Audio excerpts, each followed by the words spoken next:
ভারতের গণতন্ত্র কি আজ আইসিইউতে, নাকি খোদ ডাক্তারই আজ খুনি? যে নির্বাচন কমিশনকে আমরা জানতাম নিরপেক্ষতার শেষ স্তম্ভ হিসেবে, সেই কমিশনের গায়ে আজ কার জার্সি? ভেবে দেখুন, একটা গোটা রাজ্যের প্রায় 1 কোটি ভোটারের নাম রাতের অন্ধকারে ভ্যানিশ হয়ে গেল। আর যখন সেই রাজ্যের জনপ্রতিনিধিরা সেই হিসেব চাইতে গেলেন, তাদের কপালে জুটল গেট লস্ট। নির্বাচন সদনের ঠান্ডা ঘরে বসে কি তবে ভোটারদের ভাগ্যলিপি আর শাসকের পলিটিক্যাল স্ক্রিপ্ট লেখা হচ্ছে? নির্বাচন কমিশনের অফিসিয়াল টুইটার হ্যান্ডেল যখন কোনো রাজনৈতিক দলের আইটি সেলের ভাষায় কথা বলতে শুরু করে, তখন বুঝতে হবে খেলাটা আর মাঠের মধ্যে নেই, খেলাটা হচ্ছে আম্পায়ারের পকেটে। 91 লক্ষ ভোটারের নাম কেটে দেওয়ায় এই সার্জারি কি 2026-এর নির্বাচনী ফলাফলের আগাম ব্যবচ্ছেদ, নাকি নির্বাচন কমিশন এখন স্রেফ বিজেপির একটা বর্ধিত নির্বাচনী সেল? আজকের পর্বে আমরা ছিঁড়ে ফেলবো সেই নিরপেক্ষতার মুখোশ, দেখাবো কিভাবে 7 মিনিটের একটা প্রহসন বদলে দিতে পারে কোটি কোটি মানুষের ভোটাধিকারের ভাগ্য। ফিসফিস করে নয়, সরাসরি চোখে চোখ রেখে সওয়াল করব। নমস্কার, আমি মধুরিমা ভৌমিক, আর দৈনিক সংবাদ অনলাইনে আপনারা দেখছেন সত্যি আসলে বেদনাদায়ক। ভাবা যায় ভারতের নির্বাচন কমিশন কি শেষমেশ নিজের নিরপেক্ষতার আলখাল্লাটা খুলে ফেলেই দিল, নাকি আমরা যা দেখছি তা চোখের ভুল? গতকাল সকালে যখন নির্বাচন কমিশনের অফিসিয়াল এক্স হ্যান্ডেল থেকে একটা পোস্ট শেয়ার হলো, বিশ্বাস করুন নিজের চোখকে বিশ্বাস করাতে পারছিলাম না। মনে হচ্ছিল কোনো ফেক প্রোফাইল থেকে কেউ ঠাট্টা করছে, কিন্তু না, ওটা ছিল আসল ইলেকশন কমিশন অফ ইন্ডিয়ার এক্স হ্যান্ডেল। সেই পোস্টে নির্বাচন কমিশনার জ্ঞানেশ কুমারের ছবি দিয়ে স্পষ্ট ভাষায় তৃণমূল কংগ্রেসকে শাসানো হয়েছে। হ্যাঁ, শাসানোই বলছি, কারণ সেখানে রীতিমতন তর্জনী উঁচিয়ে বলা হয়েছে নির্বাচন কমিশনের তরফে আলটিমেটাম টু তৃণমূল, পশ্চিমবঙ্গে এবার নির্বাচন হবে ভয়মুক্ত, হিংসামুক্ত, হুমকিহীন আর বুথ জ্যামিং ছাড়া। একে নির্বাচন কমিশনের মতন সাংবিধানিক প্রতিষ্ঠানের ভাষা? কমিশন যখন বুক ফুলিয়ে বলে যে এবার ভোট ভয়মুক্ত আর নিরপেক্ষ হবে, তখন তারা কি নিজেদের অতীতকেই কাঠগড়ায় দাঁড় করাচ্ছে না? তার মানে কি এতদিনের সমস্ত নির্বাচন নিরপেক্ষ ছিল না? আর যদি থেকে থাকে, তবে হঠাৎ এই রণংদেহী মেজাজ কেন? তার চেয়ে বড় প্রশ্ন, নির্বাচন কমিশন হঠাৎ একটা নির্দিষ্ট রাজনৈতিক দলকে টার্গেট করে এই ধরনের হুঁশিয়ারি দিচ্ছে কেন? হিংসা কি শুধু এক পক্ষই করে? প্রলোভন কিংবা হুমকি কি শুধু একদিক থেকেই আসে? এই যে ভাষা, ভয়হীন, আশঙ্কাহীন নির্বাচন, শুনলেও কি মনে হয় না যে এটা হুবাহু মোদিজির ভাষা? এটা কি বিজেপির নির্বাচনী স্ক্রিপ্ট? সোশ্যাল মিডিয়ায় তোলপাড় পড়ে গেছে। মানুষ বলছে নির্বাচন কমিশন শেষ পর্যন্ত তাদের মুখোশটা খুলেই ফেললো। তারা এখন আর আম্পায়ার নয়, বরং এক পক্ষের হয়ে ওপেনিং ব্যাটিং করতে নেমে পড়েছে। কমিশনের পোস্টের শেষ অংশটি নিয়ে কিন্তু কারোর কোনো আপত্তি থাকতে পারে না। নির্বাচন কমিশন বলবেই যে ভোট হবে পরিষ্কার পরিচ্ছন্ন, ভয়হীন, সেটাই তাদের সাংবিধানিক অধিকার এবং দায়িত্ব। যদি তারা স্রেফ এটুকু লিখত যে পশ্চিমবঙ্গ নির্বাচনে নির্বাচন কমিশনের কড়া অবস্থান, ভোট হবে হিংসামুক্ত, তবে এত বিতর্কই তৈরি হতো না, আমরা সবাই হাততালি দিতাম। কিন্তু সমস্যাটা ওই প্রথম 4টে শব্দে, আলটিমেটাম টু তৃণমূল কংগ্রেস। এই যে টার্গেটেড অ্যাটাক, স্বাধীন দেশের ইতিহাসে এর আগে কখনো করেনি নির্বাচন কমিশন। নিজেদের নিরপেক্ষতাকে নিজেরাই ডাস্টবিনে ফেলে দিচ্ছে, এটা অভূতপূর্ব। শুধু এই একটা কাজ করেই নির্বাচন কমিশন যেন নিজেকে রেফারি থেকে খেলোয়াড়ে বদলে ফেললো। কমিশন কি তবে পরোক্ষভাবে এটা মেনে নিচ্ছে যে তারা তৃণমূল কংগ্রেসকে তাদের প্রতিপক্ষ বা শত্রু মনে করে? রেফারি যখন মাঠের মাঝখানে দাঁড়িয়ে একটি নির্দিষ্ট দলের জার্সি ধরে টান দেয়, তখন সেই খেলার ফল নিয়ে কি আর কোনো সংশয় থাকে? যখন রেফারি নিজেই তর্কে জড়িয়ে পড়েন এবং গ্যালারির দিকে তাকিয়ে তর্জনী উঁচিয়ে চিৎকার করেন, তখন মাঠের খেলোয়াড়দের চেয়েও রেফারির যোগ্যতা নিয়েই বেশি প্রশ্ন ওঠে। সময় হয়তো সমস্ত উত্তর দিয়ে দেবে, কিন্তু যে ক্ষত তৈরি হলো তা ভারতীয় গণতন্ত্রের ইতিহাসে এক কালো অধ্যায় হয়েই থেকে যাবে। ঘটনাটা কি স্রেফ সংঘাত, নাকি গণতন্ত্রের কফিনে শেষ পেরেক ঠোকা? গতকাল সকালে তৃণমূলের রাজ্যসভার নেতা ডেরেক ওব্রায়েন, তার সঙ্গে ছিলেন রাজ্যসভার 2 সাংসদ সাগরিকা ঘোষ, মেনকা গুরুস্বামী এবং প্রাক্তন সাংসদ শকেত গোখলে। এরা সঙ্গে নিয়ে গেছিলেন এক মারাত্মক তথ্য। নির্বাচন কমিশনের ফাইনাল ভোটার লিস্ট থেকে আন্ডার অ্যাডজুডিকেশনে থাকা পশ্চিমবঙ্গে প্রায় 27 লক্ষ নাম কেটে দেওয়া হয়েছে। ভাবছেন এটুকুতেই শেষ? না, এর আগে আরো 63 লক্ষ নাম বাদ গিয়েছিল। সব মিলিয়ে হিসেবটা দাঁড়াচ্ছে প্রায় 91 লক্ষ। একটা গোটা রাজ্যের প্রায় 1 কোটি মানুষের ভোটাধিকার হাওয়া করে দেওয়া হলো, অথচ কোনো জবাবদিহি নেই। এই বিশাল সংখ্যার ভোটার বাদ দেওয়া নিয়েই গতকাল সকাল 10টায় কমিশনের অফিসে মুখ্য নির্বাচন কমিশনার জ্ঞানেশ কুমারের সঙ্গে কথা বলতে গিয়েছিলেন তৃণমূল প্রতিনিধিরা। কিন্তু সেখানে গিয়ে কি দেখলেন তারা? তৃণমূলের দাবি সেই মহা গুরুত্বপূর্ণ মিটিং চলল মাত্র 7 মিনিট। হ্যাঁ, ঘড়ি ধরে মাত্র 7 মিনিট। শকেত গোখলে নিজে সেখানে উপস্থিত ছিলেন। তিনি যা বলছেন তা যদি সত্যি হয় তবে তা যে কোনো সভ্য গণতন্ত্রের জন্য লজ্জার। তৃণমূলের অভিযোগ, নির্বাচন কমিশনার জ্ঞানেশ কুমার তাদের কোনো কথা শোনা তো দুরস্ত, উল্টে স্রেফ মুখ ঝামটা দিয়ে বলেছেন গেট লস্ট, অর্থাৎ এখান থেকে বিদায় হন।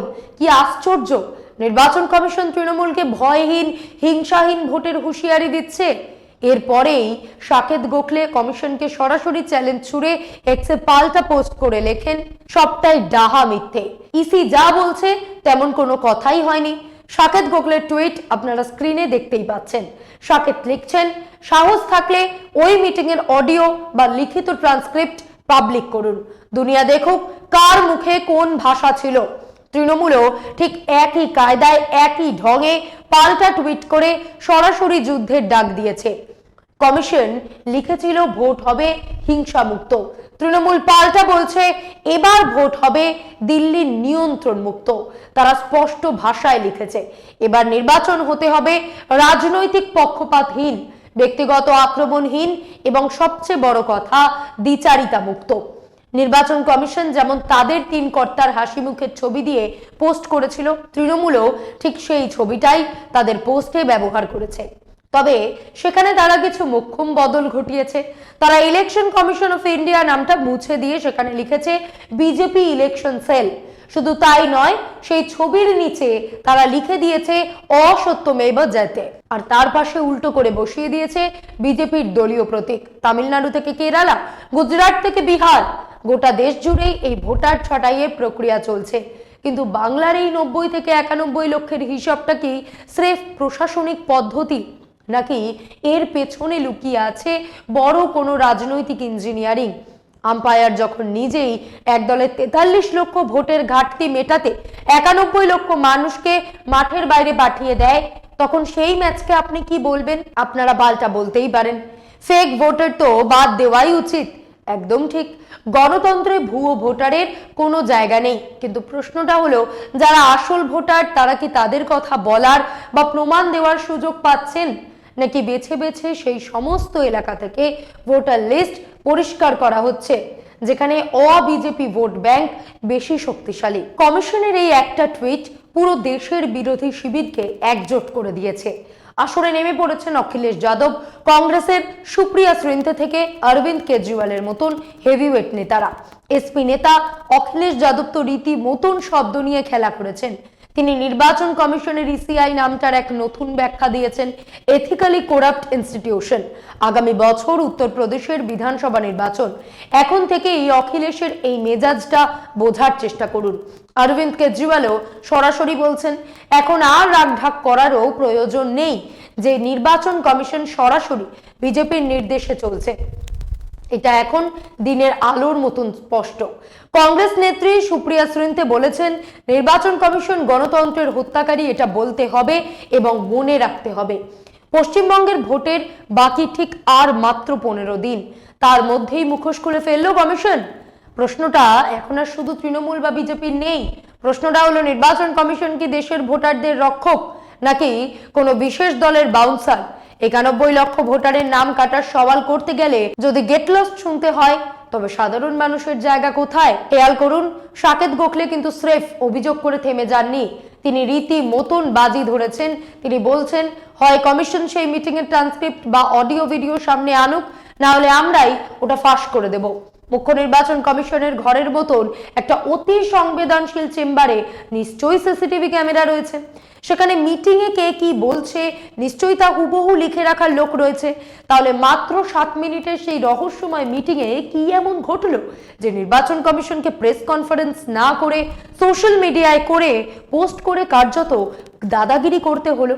প্রেস কনফারেন্স না করে কেন কমিশন ডিজিটাল পোস্ট করলো জানেন? কারণ পোস্টে শুধু নিজের মনের কথাটাই লিখে দেওয়া যায়, সেখানে সাংবাদিকদের পাল্টা প্রশ্নের উত্তর দেওয়ার ঝুঁকি থাকে না। প্রশ্ন করলেই তো সেই 91 লক্ষ ভোটারের হিসেব দিতে হতো।